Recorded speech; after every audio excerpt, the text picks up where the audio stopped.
नमस्कार विद्यार्थी मित्रांनो, माझं नाव सुहास भिसे. स्वागत आहे तुमचं सर्वांचं परत करंट अफेअर्स मराठी या आपल्या मायबोली भाषेतील एज्युकेशनल यूट्यूब चॅनलमध्ये.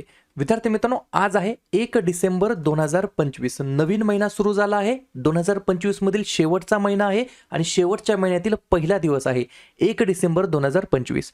आजच्या दिवसाचे जेवढेही चालू घडामोडीचे महत्त्वाचे टॉप प्रश्न बनत असतील ते सर्व प्रश्न आपण या व्हिडिओच्या माध्यमातून पाहणार आहोत. तरी सर्वप्रथम आपण जर नवीन असताल, पहिल्यांदा या चॅनलला पाहत असताल तर चॅनलला सबस्क्राइब करायला बिलकुल विसरू नका. ठीक आहे, चला तर मग आपण आजच्या व्हिडिओला सुरुवात करूया. त्या अगोदर कालच्या व्हिडिओमध्ये जो काही शेवटचा प्रश्न विचारला होता त्या प्रश्नाचं उत्तर जाणून घेऊया. काय होता प्रश्न? सरयू वेलपुला अलीकडेच भारताची कितव्या क्रमांकाची महिला ग्रँडमास्टर बनलेली आहे? तर बऱ्याच विद्यार्थी मित्रांनी अगदी योग्य उत्तर टाईप करून सांगितलं आहे. पर्याय क्रमांक बी, 26व्या क्रमांकाची वुमन ग्रँडमास्टर बनलेली आहे. कोण? सरयू वेलपुला अलीकडेच आपल्या भारताची 26व्या क्रमांकाची महिला ग्रँडमास्टर बनलेली आहे. लक्षात घ्या, डिसेंबर 2025 हा महिना सुरू झाला आहे.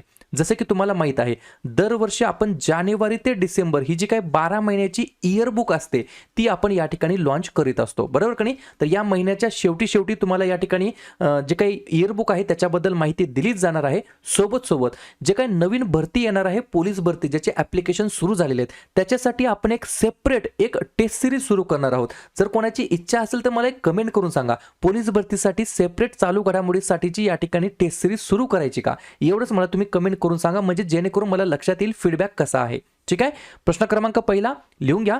हॅमर शस्त्र प्रणालीचे उत्पादनासाठी भारत आणि कोणत्या देशांमध्ये या ठिकाणी करार करण्यात आलेला आहे? प्रश्न क्रमांक पहिल्याचं योग्य उत्तर आहे पर्याय क्रमांक डी, फ्रान्स हे या प्रश्नाचं योग्य उत्तर असणार आहे. तर भारत आणि फ्रान्स या देशाच्या अंतर्गत या ठिकाणी हे जे काही हॅमर या ठिकाणी शस्त्र प्रणाली आहे याच्या प्रोडक्शनसाठी, याच्या उत्पादनासाठी भारत आणि फ्रान्स या दोन देशाच्या अंतर्गत करार करण्यात आलेला आहे. या ठिकाणी मी तुम्हाला आत्ता जे सांगितलं होतं, पोलीस भरतीसाठी आपण या ठिकाणी टेस्ट सिरीज सुरू करणार आहोत, बरोबर का नाही?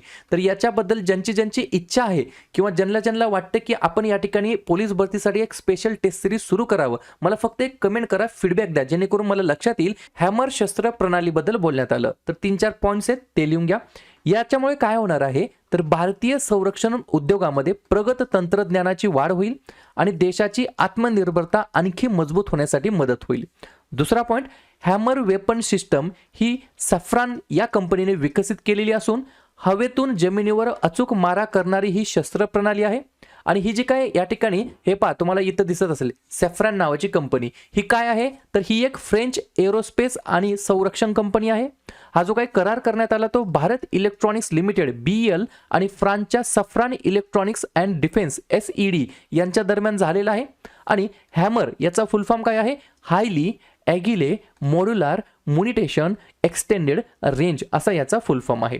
ठीक आहे, पाहूया पुढचा प्रश्न. प्रश्न क्रमांक दुसरा, भारत आणि नेपाळ यांच्यातील 19वा सूर्यकिरण हा जो काही सराव आहे 2025 मध्ये कोठे आयोजित केलेला आहे? 2 नंबरच्या प्रश्नाचं योग्य उत्तर आहे पर्याय क्रमांक सी, पिथोरागड उत्तराखंड. लक्षात घ्या, एकतर ऑप्शन मध्ये कधी काय होतं माहिती का, उत्तराखंड देत नाहीत आणि पिथोरागड देतात, बरोबर का नाही? त्याच्यामुळे पिथोरागड हा देखील शब्द तुम्हाला लक्षात ठेवायचा आहे. तर या ठिकाणी 15 नोव्हेंबर 2025 पासून ऑलरेडी हा सराव सुरू झालेला आहे. 8 डिसेंबर 2025 पर्यंत असणार आहे. उत्तराखंड राज्याच्या अंतर्गत सूर्यकिरण असं सरावाचं नाव आहे आणि 19व्या क्रमांकाचं संस्करण आहे, आवृत्ती आहे. ठीक आहे, पुढचा प्रश्न. प्रश्न क्रमांक तिसरा महत्वाचा प्रश्न आहे, स्टार मार्क करून ठेवा. जागतिक बॉक्सिंगचे नवीन प्रेसिडेंट अध्यक्ष म्हणून कोणाची निवड करण्यात आलेली आहे? तर पर्याय क्रमांक बी, गेनाडी गोलोवकिन असं त्यांचं नाव आहे. काय नाव आहे? G, बरोबर. तर या ठिकाणी गेनाडी गोलोवकिन असं त्यांचं नाव आहे. जागतिक बॉक्सिंगचे या ठिकाणी नवीन अध्यक्ष म्हणून त्यांची नियुक्ती करण्यात आली आहे. सुरुवातीलाच प्रश्न आहे नियुक्ती संदर्भात, तर लगेच लेटेस्ट नियुक्त्यांवरती आपण चर्चा करूया. संरक्षण लेखा नियंत्रकपदी विश्वजित सहा यांची नियुक्ती. अमेरिकेतील व्हर्जिनियामध्ये लेफ्टनंट गव्हर्नरपदी गजाला हाशमी यांची नियुक्ती. न्यूयॉर्कमध्ये भारतीय वंशाचे पहिले मुस्लिम महापौर बनले जोहरान ममदानी. भारतीय मानक ब्युरोचे महासंचालक बनलेत संजय गर्ग. महाराष्ट्र बॉक्सिंग असोसिएशनचे अध्यक्ष बनलेत प्रवीण दरेकर. युनेस्कोचे नवीन महासंचालक बनलेत खालेद अल एनानी. बाल हक्कांसाठी युनिसेफ इंडियाचे नवीन सेलिब्रिटी ॲडव्होकेटपदी या ठिकाणी कीर्ती सुरेश यांची नियुक्ती. भारताचे 53वे सरन्यायाधीश बनलेत न्यायमूर्ती सूर्यकांत. इंडिया ट्रेड प्रमोशन ऑर्गनायझेशनचे अध्यक्ष बनले जावेद अशरफ आणि जागतिक बॉक्सिंगचे नवीन अध्यक्ष बनलेत गेनाडी गोलोवकिन असं त्यांचं नाव आहे. पुढचा प्रश्न, प्रश्न क्रमांक 4. दरवर्षी जागतिक एड्स दिवस वर्ल्ड एड्स डे केव्हा साजरा करण्यात येत असतो? तर 4थ्या नंबरच्या प्रश्नाचं योग्य उत्तर आहे पर्याय क्रमांक ए, डिसेंबर महिन्याच्या पहिल्याच दिवशी 1 डिसेंबरला दरवर्षी आपण जागतिक एड्स दिवस म्हणून साजरा करतो, ज्याचा उद्देश HIV किंवा एड्स बद्दल जागरूकता वाढवणे आणि या आजारामुळे मृत्युमुखी पडलेल्यांचा सन्मान करणे हा आहे. आणि 2025चं या ठिकाणी थीम आहे overcoming disruption transforming the AIDS response. अशा प्रकारची थीम आहे for the year of 2025 world AIDS दिवसासाठी. ठीक आहे, प्रश्न आहे महत्त्वाच्या दिवसाबद्दल. तर लगेच काय करूया, डिसेंबर महिन्यातील जेवढेही महत्त्वाचे दिवस असतील त्याच्यावरती आपण एकदा चर्चा करूया. लिहून घ्या. 1 डिसेंबरला जागतिक एड्स दिवस, 2 डिसेंबरला राष्ट्रीय प्रदूषण नियंत्रण दिवस, गुलामगिरीच्या निर्मूलनासाठी आंतरराष्ट्रीय दिवस आणि जागतिक संगणक साक्षरता दिवस, 3 डिसेंबरला जागतिक दिव्यांग दिवस आणि राष्ट्रीय वकील दिवस, 4 डिसेंबरला भारतीय नौदल दिवस आणि आंतरराष्ट्रीय चित्ता दिवस, 5 डिसेंबरला आंतरराष्ट्रीय स्वयंसेवक दिवस आणि जागतिक माती दिवस, 6 डिसेंबरला महापरिनिर्वाण दिवस, 7 डिसेंबरला सशस्त्र सेना ध्वज दिवस आणि आंतरराष्ट्रीय नागरी विमान वाहतूक दिवस, 9 डिसेंबरला आंतरराष्ट्रीय भ्रष्टाचार विरोधी दिवस, 10 डिसेंबरला मानवी हक्क दिवस आणि अल्फ्रेड नोबेल यांची पुण्यतिथी, 11 डिसेंबरला आंतरराष्ट्रीय पर्वत दिवस आणि युनिसेफ दिवस, 14 डिसेंबरला राष्ट्रीय ऊर्जा संवर्धन दिवस, 16 डिसेंबरला विजय दिवस, 18 डिसेंबरला भारतातील अल्पसंख्याकांचा हक्क दिवस, 19 डिसेंबरला गोवा मुक्ती दिवस, 20 डिसेंबरला आंतरराष्ट्रीय मानव एकता दिवस, 22 डिसेंबरला राष्ट्रीय गणित दिवस, 23 डिसेंबरला किसान दिवस, 24 डिसेंबरला राष्ट्रीय ग्राहक हक्क दिवस आणि 25 डिसेंबरला भारतामध्ये सुशासन दिवस म्हणून आपण साजरा करतो. क्लिअर. पुढचा प्रश्न, प्रश्न क्रमांक 5. 2030च्या राष्ट्रकुल क्रीडा स्पर्धा कॉमनवेल्थ गेम्स या ठिकाणी कोणत्या शहरामध्ये होणार आहेत? तर पर्याय क्रमांक डी, अहमदाबाद हे या प्रश्नाचं योग्य उत्तर असणार आहे. लक्षात घ्या, हे जे काही कॉमनवेल्थ गेम्स होतात याच्यावरती बऱ्याच वेळेला प्रश्न विचारलेले आहेत. जसं की याची पहिली आवृत्ती झाली 1930 मध्ये हॅमिल्टन या ठिकाणी, दुसरी आवृत्ती झाली 1934 मध्ये लंडन या ठिकाणी. हे झालं पहिल्या आणि दुसऱ्या आवृत्तीबद्दल. लेटेस्ट बघितली तर 2026 मध्ये होणार आहे 23व्या क्रमांकाची ग्लासगो स्कॉटलंड या ठिकाणी आणि 2030 मध्ये होणार आहे या ठिकाणी 24व्या क्रमांकाची अहमदाबाद आपल्या प्यारा भारतामध्ये. हे जे काही कॉमनवेल्थ गेम्स असतात याच्यामध्ये सर्वाधिक जे काही पदक तालिका जिंकलेल्या आहेत त्याच्यामध्ये अव्वल स्थानी आहे ऑस्ट्रेलिया. ऑस्ट्रेलियाने या ठिकाणी टोटल 2604 पदके जिंकलेत, ज्याच्यामध्ये फक्त सुवर्ण पदकच 1003 आहेत, रौप्य पदक 834 आहेत आणि 767 कांस्य पदक आहेत. पदक तालिकेमध्ये अव्वल स्थानी ऑस्ट्रेलिया आहे ऑल टाइम हिस्ट्रीमध्ये, 2 नंबरला आहे इंग्लंड, 3 नंबरला आहे कॅनडा आणि 4 नंबरला आहे आपला प्यारा भारत देश. भारताने टोटल या ठिकाणी 564 पदके जिंकली आहेत आतापर्यंत हिस्ट्रीमध्ये कॉमनवेल्थ गेमच्या, ज्याच्यामध्ये 203 या ठिकाणी सुवर्ण पदक आहेत, 190 रौप्य पदक आहेत आणि 171 कांस्य पदक आहेत. आणि भारतानंतर 5 नंबरला आहे न्यूझीलंड. ठीक आहे, पाहूया पुढचा प्रश्न, प्रश्न क्रमांक 6. विकासाची वचनबद्धता निर्देशांक 2025 मध्ये भारताचा क्रमांक किती आहे? 6व्या नंबरच्या प्रश्नाचं योग्य उत्तर आहे पर्याय क्रमांक सी, 36 असं जरी लक्षात ठेवलं तरी काय हरकत नाही. तर आपल्या भारताचा या ठिकाणी 36वा क्रमांक आहे. याच निर्देशांकमध्ये 1 नंबरला आहे स्वीडन, याच निर्देशांकमध्ये 2 नंबरला आहे फ्रान्स आणि याच्यामध्ये 3 नंबरला आहे नॉर्वे.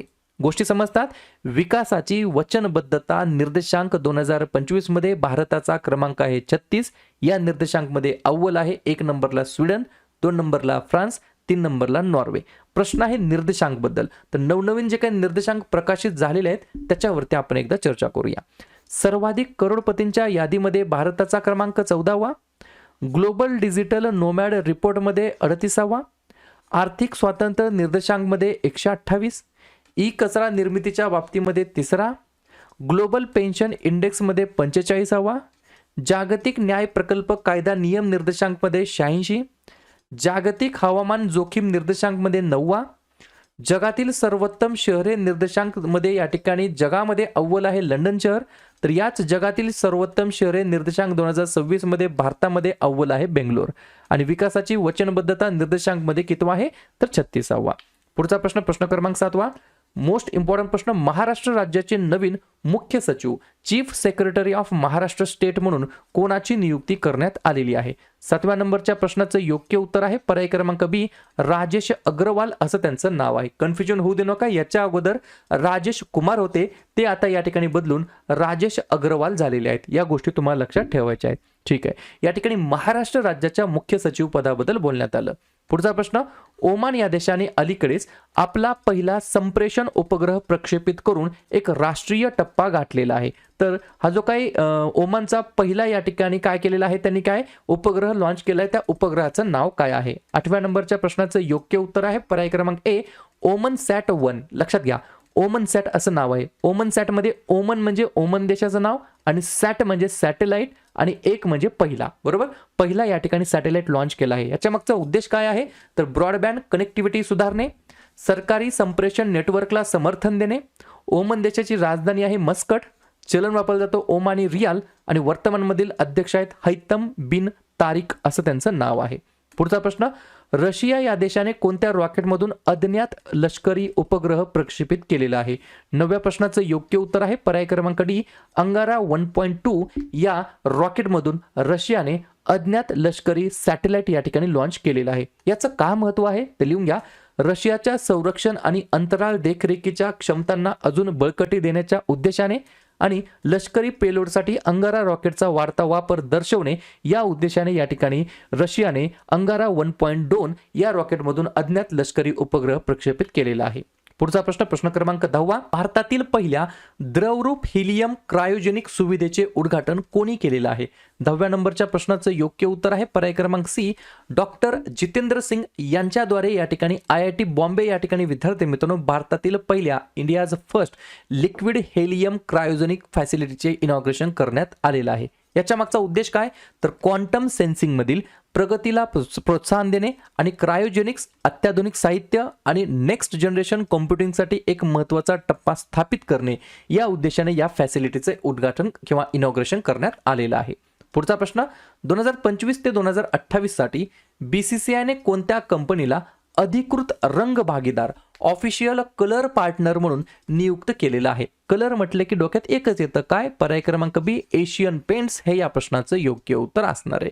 तर 2025 ते 2028 साठी BCCIने एशियन पेंट्स या कंपनीला ऑफिशियल कलर पार्टनर म्हणून नियुक्त केलेला आहे. शेवटचा प्रश्न, मरिनर 4 या अंतराळ यानाच्या प्रक्षेपणाच्या स्मरणार्थ दरवर्षी कोणत्या तारखेला रेड प्लॅनेट डे साजरा केला जातो. तर लक्षात घ्या, गेल्या महिन्यामध्येच म्हणजेच लेटेस्ट 28 नोव्हेंबरला आपण दरवर्षी या ठिकाणी मरिनर 4 अंतराळ यानाच्या प्रक्षेपणाच्या स्मरणार्थ दरवर्षी 28 नोव्हेंबरला रेड प्लॅनेट डे म्हणून साजरा करतो. हे यान 1964 मध्ये प्रक्षेपित करण्यात आलं होतं आणि ते मंगळाच्या जवळून प्रतिमा पाठवणारे पहिले अंतराळ यान ठरलं होतं. त्याच्यामुळे या ठिकाणी ही गोष्ट, ही दिनांक, ही तारीख अत्यंत महत्त्वाची आहे परीक्षेच्या दृष्टिकोनातून.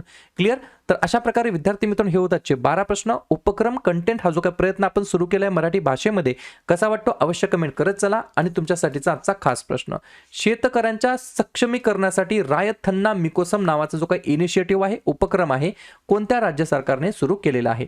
महाराष्ट्र, तमिळनाडू, आंध्र प्रदेश की राजस्थान. तर ज्या पण विद्यार्थ्यांनी या प्रश्नाचं योग्य उत्तर येत असेल त्या प्रश्नाचं उत्तर तुम्ही कमेंट बॉक्समध्ये देण्याचा प्रयत्न करा. प्रश्नाचं उत्तर चुकू द्या, बरोबर येऊ द्या, काहीच हरकत नाही. ट्राय करणं, प्रयत्न करणं हे सर्वात जास्त महत्त्वाचं आहे. आणि दुसऱ्या दिवशी येऊन आपण दिलेल्या प्रश्नाचं उत्तर हे बरोबर आले की चुकलं, दुसऱ्या दिवशी येऊन नेहमी चेक करणं, अभ्यासामध्ये कन्सिस्टन्सी मेंटेन ठेवणं हे सगळ्यात जास्त महत्त्वाचं ठरणार आहे.